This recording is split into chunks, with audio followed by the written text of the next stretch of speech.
Senhor presidente, senhoras e senhores deputados,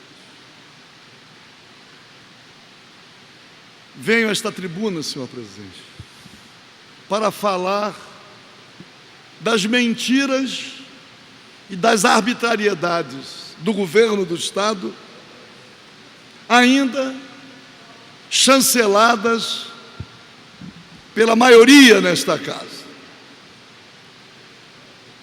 Primeiro, dizer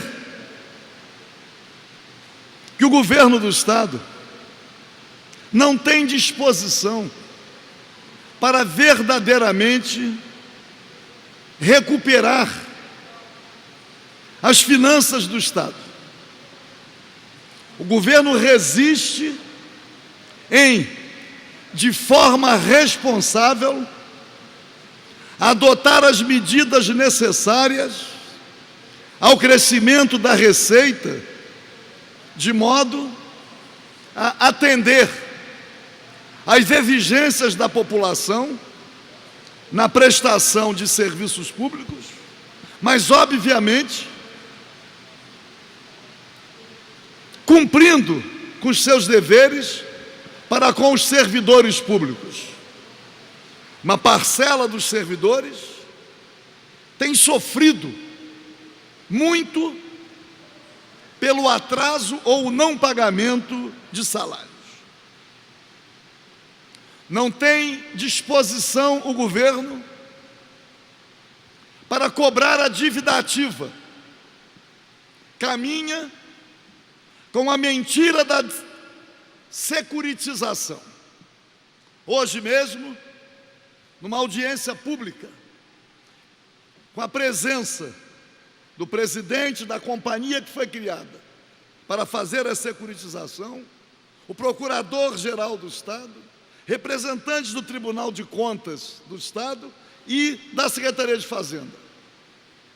Ficou evidente que o que o governo chama de securitização é, na verdade, uma grande manipulação, fazendo com que os melhores créditos sejam apropriados por bancos que vão administrar,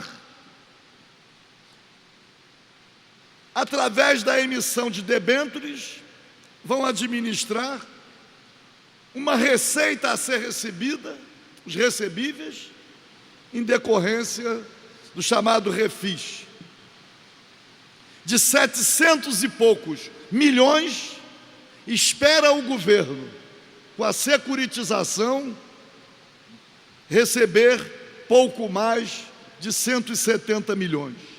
Eu não sei como o governo pretende explicar, especialmente para os servidores públicos, o que poderá levá-lo a abrir mão desses recursos. Na verdade, é dever da Procuradoria-Geral do Estado cobrar a dívida ativa.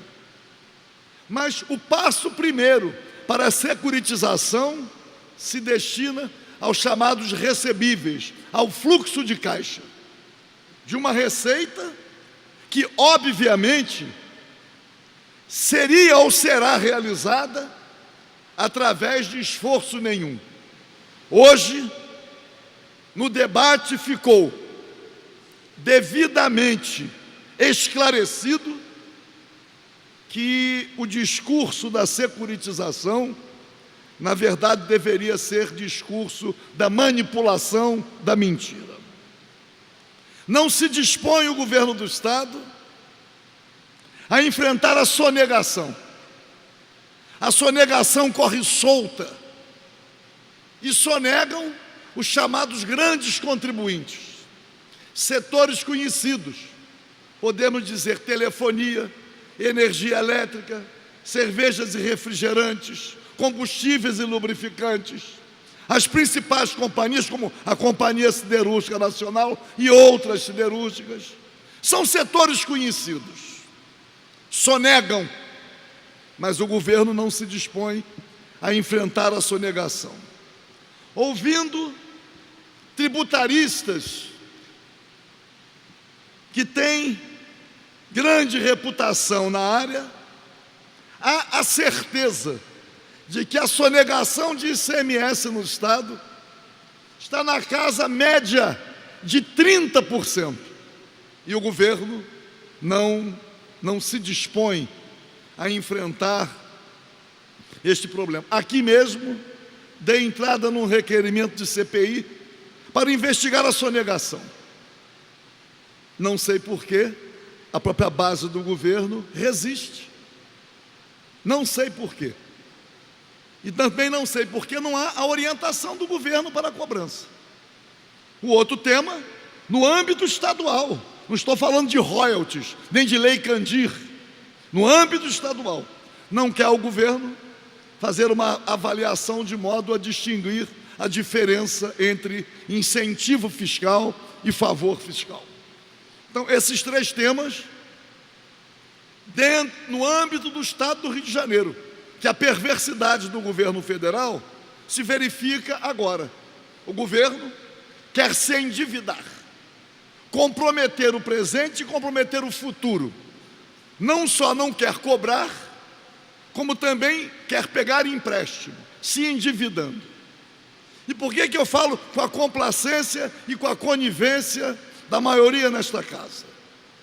Quando, por exigência do governo federal, esta casa foi compelida a votar o projeto de lei 3.418 de 2017, que possibilitava para a contração do empréstimo que o governo federal ficasse como garantidor, assumindo o governo federal as ações da SEDAI.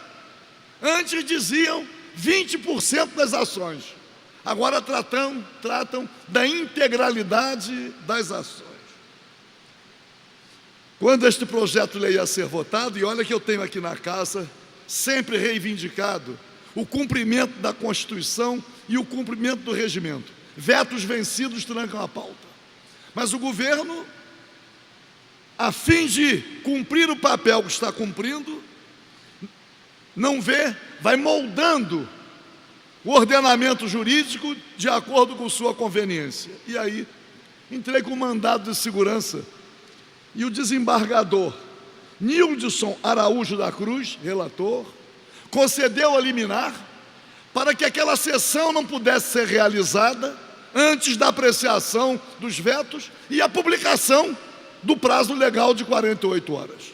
Não sei até agora o destino da ação. Esta casa não cumpriu a decisão judicial e não sei o que fará. Não sei qual será a reação do Poder Judiciário diante do descumprimento de uma decisão judicial. Não sei se o Poder Judiciário também vai se submeter a esse tipo de constrangimento e mentira que prega ao governo como se a ação dele na contração do empréstimo se destinasse a resolver os problemas do servidor. O Tribunal Superior do Trabalho, aliás, o Tribunal Regional do Trabalho, o presidente já se acumpliciou, recassou uma liminar concedida, não tratando do aspecto jurídico, mas tratando do aspecto social, também endossando as mentiras do governo. E agora, na questão do empréstimo, o governo federal reduz em 600 milhões, dizendo que isto corresponde à metade daquilo que será o valor da SEDAI, 50%. O Estado contratou a Fundação Getúlio Vargas, sem licitação, para avaliar as ações da SEDAI.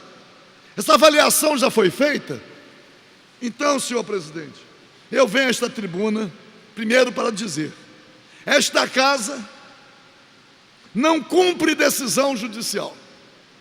O Tribunal de Justiça, espero, que anule a votação e que tenhamos o dever de cobrar, continuar cobrando, que não pode haver nada pautado na ordem do dia antes da apreciação dos vetos vencidos. Porque, se porventura o mandado de segurança, por mim ajuizado, cuja liminar foi deferida, reitero, pelo desembargador Dr. Nildson Araújo da Cruz, eu me referia ao projeto de lei 3.418 de 2017. Mas diz aqui o desembargador, ao conceder a liminar, cabe designar e fazer publicar, com 48 horas de antecedência, a ordem do dia das sessões. Foi publicada com 24 horas. E mais, os vetos devem ser apreciados antes da votação do referido projeto de lei, que eu me referi a ele. Os vetos devem ser apreciados antes de qualquer matéria. E aí ele determina. Dada a urgência, diz aqui, pelo exposto, nestas condições, defiro a liminar para suspender a votação do projeto de lei 3.418 de 2017, a fim de que sejam respeitados os prazos regimentais e o devido processo legislativo, isto é, a apreciação dos vetos antes da apreciação da matéria. De qualquer maneira, senhor presidente, aqui é para denunciar. O governo está abrindo mão de receitas, está se endividando e criminosamente está tentando vender, privatizar a SEDAI, sendo a SEDAI ainda uma empresa lucrativa. Então, é uma situação grave que todos nós aqui deveremos tentar impedir. De qualquer maneira, a SEDAI vai continuar pública, a Procuradoria-Geral do Estado vai assumir a sua responsabilidade de cobrar a dívida ativa e vamos torcer para que a irresponsabilidade do governo não culmine por, no presente, inviabilizar o Estado, as finanças públicas, durante muitos anos, antecipando receitas e ainda se endividando mais. Muito obrigado.